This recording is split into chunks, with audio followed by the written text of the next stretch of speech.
নমস্কার, লিনাস ওয়ার্ল্ডে আপনাদের স্বাগত। আজ আরও একটা ব্লগ নিয়ে আপনাদের কাছে চলে এসেছি। আর আজকে আমি যেই মন্দিরে নিয়ে যাব সেই বিগ্রহ একটু ব্যতিক্রম, মানে কোথাও দেখা যায় না।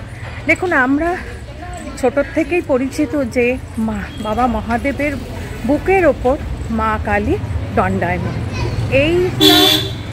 এই ছবি আমাদের কাছে চিরাচরিত। কিন্তু আমি যেখানে নিয়ে যাব সেখানে মায়ের বুকের ওপর দণ্ডায়মান বাবা মহাদেব। কোথায় এই মন্দিরটা?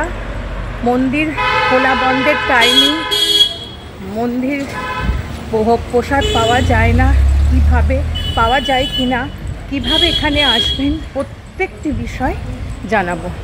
সবার আগে বলি, এখানে আমি গৌরীবাড়ি থেকে L238-এ উঠেছি আর নামবো হচ্ছে মধ্যমগ্রাম চৌমাথা।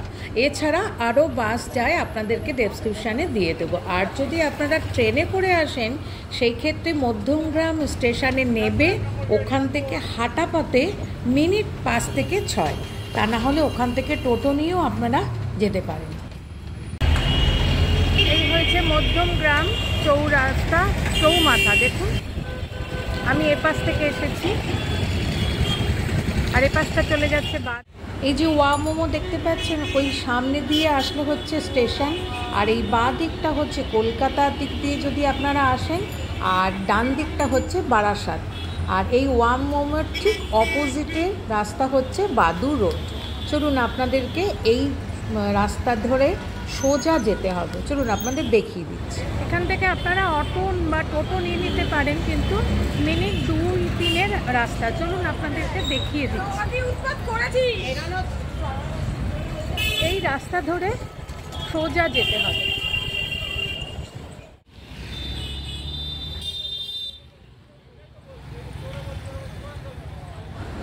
মিনিট 3 হাঁটার পরে দেখতে পারবেন এই যে নাভিতা দেখতে পাচ্ছেন, এটা একটা কমপ্লেক্স। এর ঠিক পাশেই দেখুন, আপনাদের দেখিয়ে দিচ্ছি। এই যে নভিতার একটু এগিয়েই এই যে লাইট পোস্টটা দেখতে পাচ্ছেন, এর বাঁ দিকে।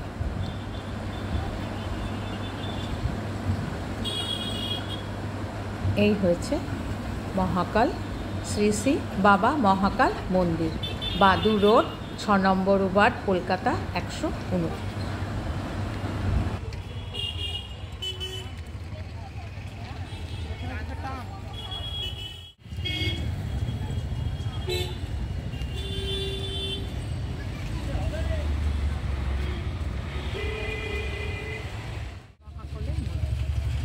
এই হচ্ছে প্রবেশ পথ।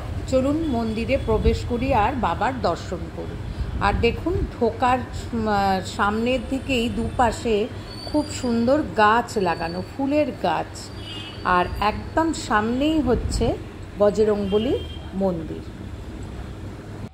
চলুন মন্দিরটা আপনাদের বুঝিয়ে দিই। এই হয়েছে প্রবেশ পথ, আর প্রথমেই পড়বে হচ্ছে বজরংবলীর একটা সুন্দর মন্দির, আর তার পাশে হচ্ছে শিবের মন্দির। তার পাশে রয়েছে ঠাকুর, সারদা মা আর বিবেকানন্দের একটা ফটো, জানি না পরে কিছু হবে কি না, যদিও মন্দিরটা তৈরি হচ্ছে। আর তার পাশে রয়েছে মা মনসার একটা মন্দির, আর একদম সামনে রয়েছে বাবা মহাকালের মন্দির। আর এই পাশেও কিছু হয়তো হবে। আর এই হয়েছে বেরোনো রাস্তা।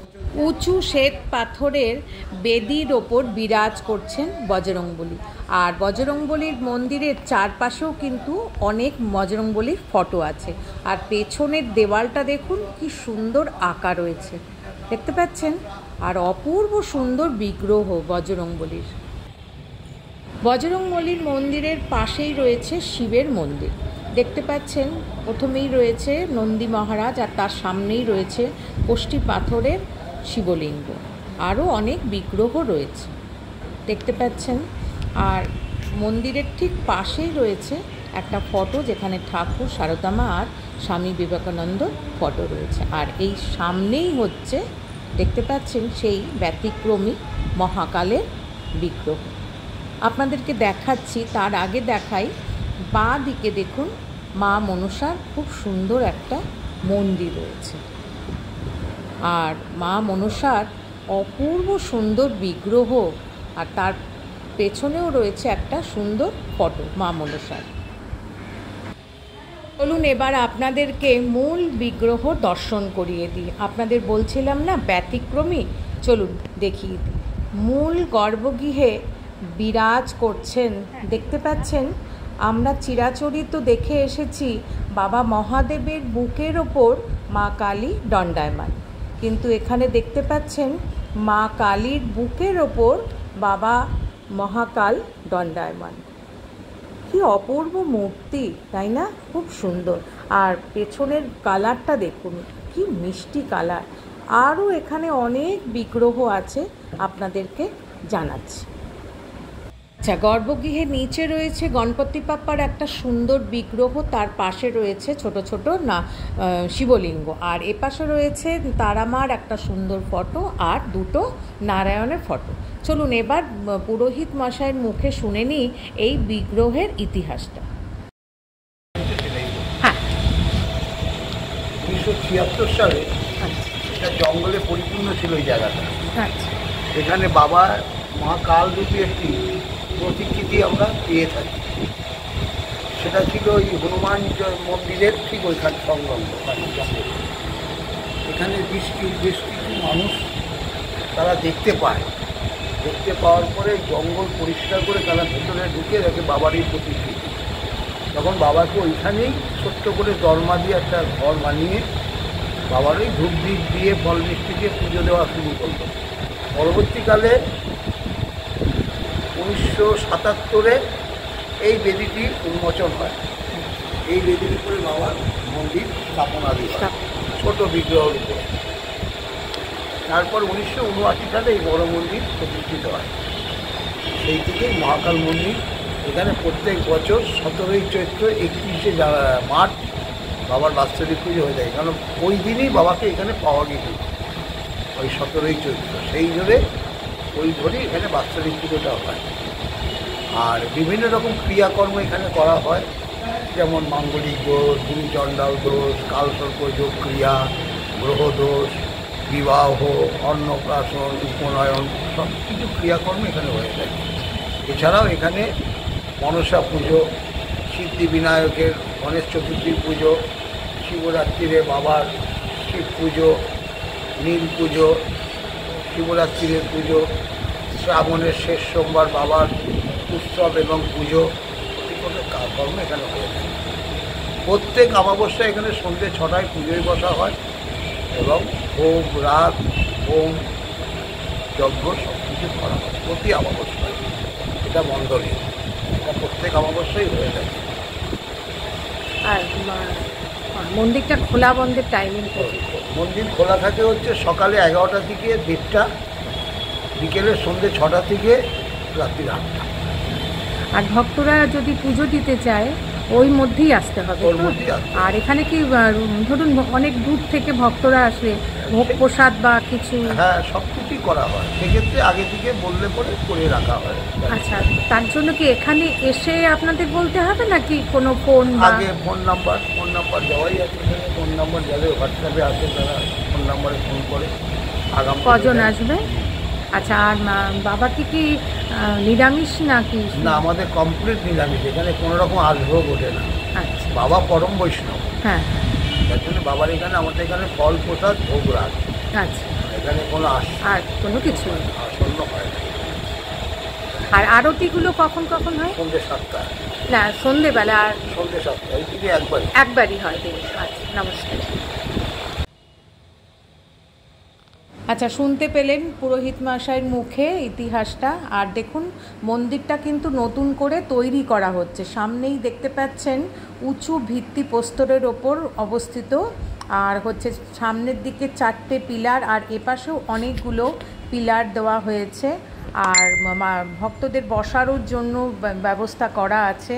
আর এই দেখতে পাচ্ছেন মন্দিরের ওপরে খুব সুন্দর ডিজাইন করা, আর একদম মন্দিরের বাইরের দিকে ত্রিশূল আঁকা, পুরো মন্দিরটাতে ত্রিশূল আঁকা। আর এই হচ্ছে মন্দিরের পেছনের দিকটা একটা সুন্দর বড় গাছ আছে যেখানে ভক্তরা পুজো আচ্ছা করে। আর এখানেও সিঁড়ি দিয়ে দেখতে পাচ্ছেন। আর মন্দিরে প্রচুর লাইট, ছোট ছোট লাইট লাগানো হয়েছে, যেগুলো পরে হয়তো আরও কিছু লাগানো হবে। খুব সুন্দর মন্দিরটা তৈরি হচ্ছে। আচ্ছা, ভক্তরা যাতে পরিক্রমা করতে পারে তারও ব্যবস্থা কিন্তু এখানে করা হচ্ছে। আচ্ছা, এখানে পুরোহিত মশাইয়ের নাম্বার দিয়ে দেওয়া হলো, যাতে আপনারা ওনার সঙ্গে এই নাম্বারে ফোন করে আপনাদের যাবতীয় পুজো দেবেন বা ভোগ প্রসাদ পেতে পারেন, সব কিছু ব্যবস্থা এই নাম্বারে এই সময় করলে উনি তার ব্যবস্থা করে দেবেন। 7টা বেজে গেছে, এবার সন্ধে আরতি হবে। চলুন আপনাদের সন্ধে আরতি দেখিয়ে দিই।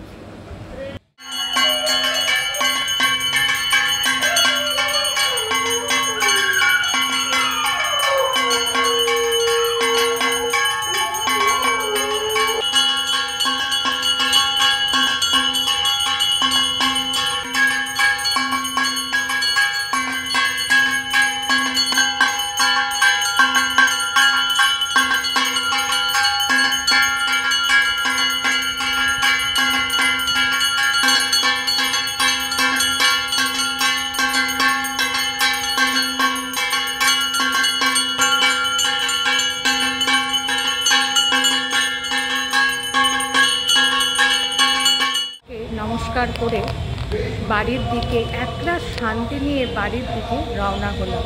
কেমন লাগলো অতি অবশ্যই আমাকে জানাবেন, লাইক, শেয়ার আর সাবস্ক্রাইব করে। Thanks for your time.